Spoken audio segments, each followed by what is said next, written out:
I'm Maria Sevilla with Sevilla Body Works, and today we're going to talk about our hips. So most people, when I say put your hands on your hips, they put their hands right up here, and that's really not our hip. This is our pelvis. This is the top of our pelvis, and our hips are actually down here. So the widest part of our hips, the greater trochanter, which is right here, the thigh bone comes up and meets that pelvis. So the widest part, that bone that you feel right there, is the widest area of our hips. And our hip joint is right in between that area. So it's right in here.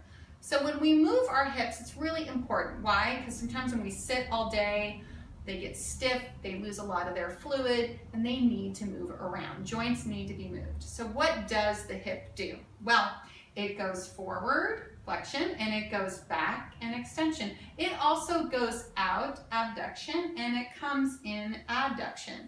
It can turn out, external rotation, and it can turn in, internal rotation. And the nice thing about it is all the combination of those moves allows it to circle around. Okay, and how often do you do that during the day? Probably not very often at all. So the importance of stretching our hips regularly and getting those movements into our hips can help our low back. So when the hips aren't doing what they're supposed to do, a lot of that strain and pressure can come up into our low back area. So I have another little visual here. So this is where the ball and socket is, so the femur that comes up into this area. And then if this isn't moving completely, what ends up happening is it can put a lot of strain in our low back because we can't get our hip to move. So then we're doing a lot of stuff with our low back over and over again, and people are like, my low back hurts, when really the movement should be coming from here. So what we're going to do today is we're going to do some lovely stretches, and they can be done. I have clients that do them first thing in the morning before they get up, and they say they swear by them because then their low back doesn't hurt. Some people do them at the end of the day. Some people do them just when they're stiff, anytime. And I always notice that when I do the stretches, my low back always feels a lot better. So I do think it is really important for low back care. So we're going to go through these stretches. All right.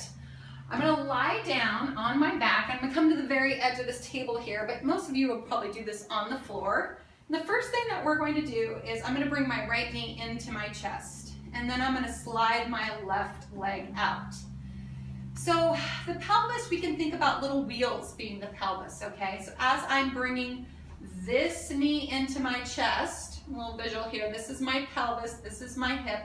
You can think about your pelvis turning like a wheel this way, and then the opposite wheel turning the other way, so that what you're doing is you're feeling a stretch to the front of the hip on that left leg. You don't have to stretch that deeply, just enough to feel it. And then breathe there, holding the stretch 15 seconds or so, a little bit longer if you'd like to. And then what we're going to do is I'm going to bring that knee so it sits right above my hip, and then I'm going to take my other leg and cross. So what I'm doing is I'm feeling a stretch all the way down and through, but I'm not letting my low back come up and off of the table. I'm keeping it down. You can go further as much as you feel that you need coming down into that hip area. Okay, so after I've held that for about 15 seconds or so, I'm going to roll my pelvis over. So now I'm going to allow the stretch to travel up and through the low back area, and this feels marvelous. So you're getting this lovely stretch through the hip and coming up to the low back. Please be aware of how you feel here. This is important to not be overly arching. Just allow your back to relax as much as possible. Back off if you feel anything is uncomfortable.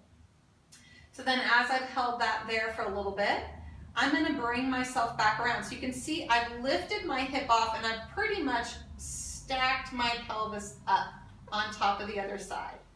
So I'm going to come all the way back, very slowly, being cautious of how I feel in the hip and the low back area. And then I'm going to slide my left leg in. So this is the figure 4 stretch. And then I'm going to take my foot and place it here. And then I'm going to try to push my knee out. So this makes a little 4. And for some people, this is just plenty stretch. But those that do these exercises frequently, or maybe do a lot of Pilates or yoga, this might not feel like much. So then you can take the other leg up. And as that leg comes up, it puts a little bit into that right side. So you can play with that, pulling the left knee in with the left hand and pushing. Gentle. You don't have to make anything extreme. A little stretch is plenty to feel, especially if you are doing this for the first time and really understanding what your limits are.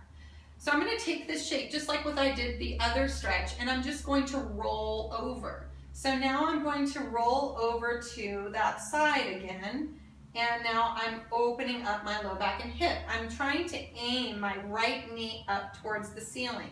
One of the things I love about this stretch, I'm going to stack myself up a little bit again here, is I like to lengthen my waist here.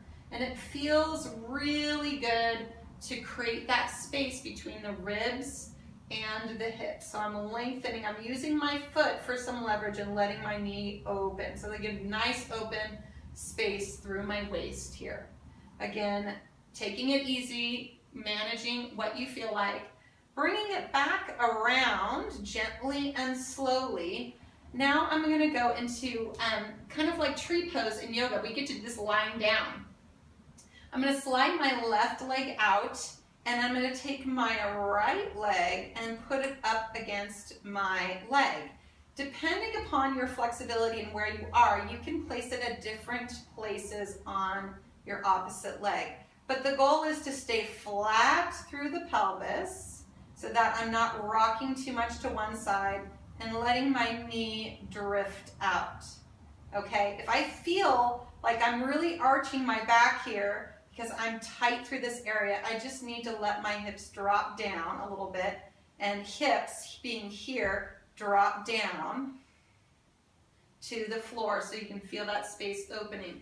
Then as I am done, I am just going to gently slide that leg, so my knee's still pointing out, and as I slide it, I'm just going to turn my foot up. And the great thing about this is when I do this in class, I always say to my clients, put your hands on the top of your pelvis and then down through the hips, and you will feel, just from stretching that side, how much length I've produced through my waist on that right side that I just stretched. So we're going to do the opposite side. I'm going to scooch over to the other side of the table, give myself some room, and I'm going to go through this side a little more quickly, just for time's sake. So take your time, do the other side. This is how it goes. Your, what was it? We did the right hip first, that's the left, there we go. It takes me a second. So left leg into the chest, so you can really see, I'm thinking about this wheel moving this way. So I'm opening all this space up here. Okay, some people do this stretch and they let their leg drop further off a table or a bed or something like that. That's fine. But you know, if you just allow that movement to happen, you'll feel it anyway. And then we're going to back this off, bring it to tabletop. Remember, the first one of this one is keeping the pelvis down, taking the knee over. And I always try to feel space between the lower ribs and my hips. So I'm always trying to open this space here. I'm not trying to close it all up because that's where we get a little bit that tension in the low back, okay? So we're gonna bring it over, letting my belly drop in, that's important. Belly's in, please. And then once I've done that, I'm going to do a little roll, and then this comes all the way up. What's interesting is that the first stretch you feel more in the hip. The second stretch you might feel more up through the glutes into the low back area. So that's always good to note. Maybe that's where you tend to be a little bit tighter. So you can take a little bit more time there. I'm trying to stack my hips and then come there to that position. So as I come back up, I'm going to switch to figure four, slowly unwinding. I'm going to slide my right leg in, and then I'm going to cross. And I cross, I'm going to push. If that is enough of a stretch for you, you can hang out there. If not, we can bring this knee up and hold behind the knee and press through here. So this is our little figure four. This is my left side. I'm always a little tighter on this side, so I'm going to take a little extra time and really breathe into that stretch. Telling my hip, hey, it's okay, just let it go. And then we're going to take that over to the side, letting my hips stack up, keeping my knee reaching. So when I do this side, oh boy, do I feel it right through my waistline here. And it feels really good just to open that all up.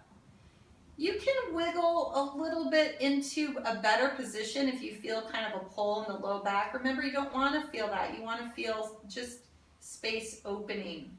Think of it as a ball and socket. You're just trying to make that ball and that socket bigger. You're just trying to open everything up. All right, so then we're going to come back around nice and slow.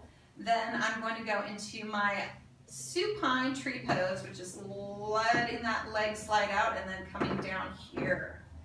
So like I said before, I'm tighter on my left side, so this one's a little trickier for me because I just don't have that flexibility to drop without shifting everything over. So I'm going to go nice and slow, and I'm even going to just let myself have my hands on my right side to hold.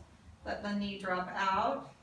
Try to relax, let everything come into that space, lengthen out all the way, and now hopefully I've evened things out a little bit and I'm nice and long and I feel space through my hips. So those exercises are going to allow for that movement. So we're going through all of those movements through the hip. And if you do them a little bit every day, I think they could be a wonderful addition to the other things that you might be doing that I've been teaching you. So thanks a lot. Have a great day.